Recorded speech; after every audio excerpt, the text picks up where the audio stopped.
한국, 체급보다 낮은 단계에서 활동. 인도, 태평양서 더 역할해야 할 브랜즈 미존스 홉킨스대 국제관계학 석좌 교수는 본지 10년 인터뷰에서 한국의 놀라운 경제적 성과와 그 활기를 고려할 때 특히 그렇다며 한국의 주요 안보 관심사가 항상 북한이 될 수밖에 없다는 것은 이해하지만 바람직한 것은 아니다라고 했다. 세계 11위 경제 규모의 한국이 북핵 문제에만 몰입, 다른 중요한 국제 이슈에 제 목소리를 못 내고 있다는 진단이다. 한국이 인도, 태평양 지역 안보, 러시아의 우크라이나 침공, 첨단 기술, 군사협력 등 분야에서 다른 선진국들과 보조를 맞추고 더 적극적 역할을 해야 한다는 뜻이다. 그는 최근 들어 미국의 가장 큰 안보 도전은 인도, 태평양 지역으로부터 나오고 있다며 이는 한국 등 동맹국들에 대한 미국의 기대가 이전보다 더 높다는 것을 의미한다고 했다. 이어 미국만의 문제가 아니다. 한국 역할이 커지는 것은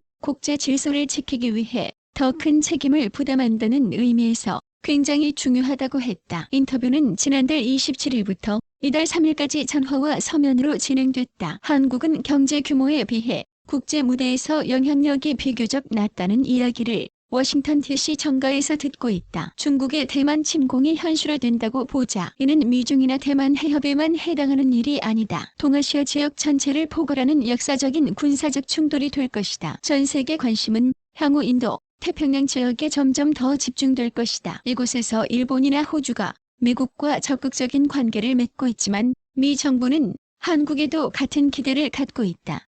한국은 중국과의 경제 교역 비중이 높기 때문에 미중 간 적절히 균형을 이뤄야 한다는 주장도 있다. 바이든 행정부가 말하고자 하는 것은 중국과 경제적 관계를 끊으라는 것이 아니다. 중국과 어떤 종류의 기술적, 경제적 관계를 맺고 있는지 좀 더 신중해야 한다는 것이다. 가끔 모두가 잊고 있는 것이 있는데 한국 등 동맹국들은 미국이 제공하는 안보 공약 및 지원의 토대 위에서 중국과 경제적으로 교류하고 있다는 것이다. 만약 미국의 안보 지원이 사라진다면 중국은 한국과 독단적인 관계를 시작할 것이다. 한국은 미국이 기존 안보 환경을 유지할 수 있도록 미국의 요청 사항에 주의를 기울여야 한다. 미국의 정치적 극단주의가 한국 등 동맹국에 대한 외교 정책에 악영향을 미칠 수 있나? 인도, 태평양에서 미국의 방위 공약에 대해선 걱정하지 않는다. 워싱턴 정가엔 미국이 주요한적인 중국에 맞서 당분간 태평양에 집중해야 한다는 초당적 합의가 있다. 지금 미국의 모든 정치적 파벌들을 하나로 묶는 것은 반중연대다.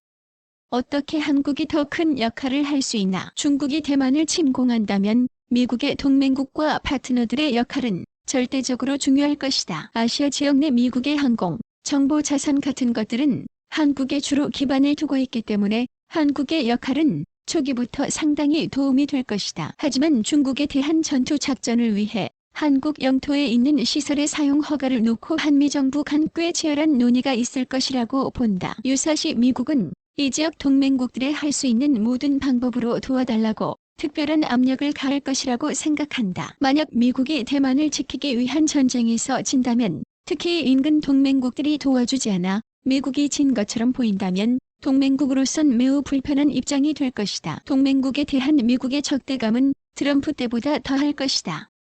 바이든 행정부에서 북한 문제는 후순위인 것 같다. 북한 문제는 두 가지 이유로 바이든 행정부에서 뒷전으로 밀려났다. 중로 문제 등으로 여력도 없지만 미국 정부가 북한 문제에 대해 어떻게 접근해야 할지 모르기 때문이다. 이러한 상황은 지난 30년간 이어져 왔다. 바이든 행정부도 지난 행정부가 말해온 것처럼 북한의 비핵화를 추구한다고 말해왔지만 행정부 내에서 그것이 실현 가능하다고 생각하는 사람은 아무도 없을 것이다.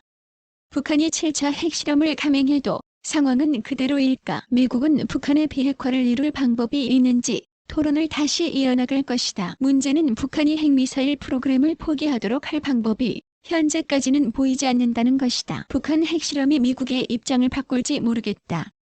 북한이 러시아에 탄약을 보내고 이란이 드론을 보내는 등 이들이 거대한 반서방 전선을 형성하고 있다. 미국으로서는 큰 악재다. 러시아는 우크라이나 전쟁에서 더 버틸 수 있는 힘을 이들 국가로부터 받을 것이다. 동시에 러시아는 향후 이란 등의 정교한 군사 능력을 제공해 미국, 이스라엘 등이 이란 핵 프로그램에 대해 압박하는 것을 더 어렵게 만들 수 있다.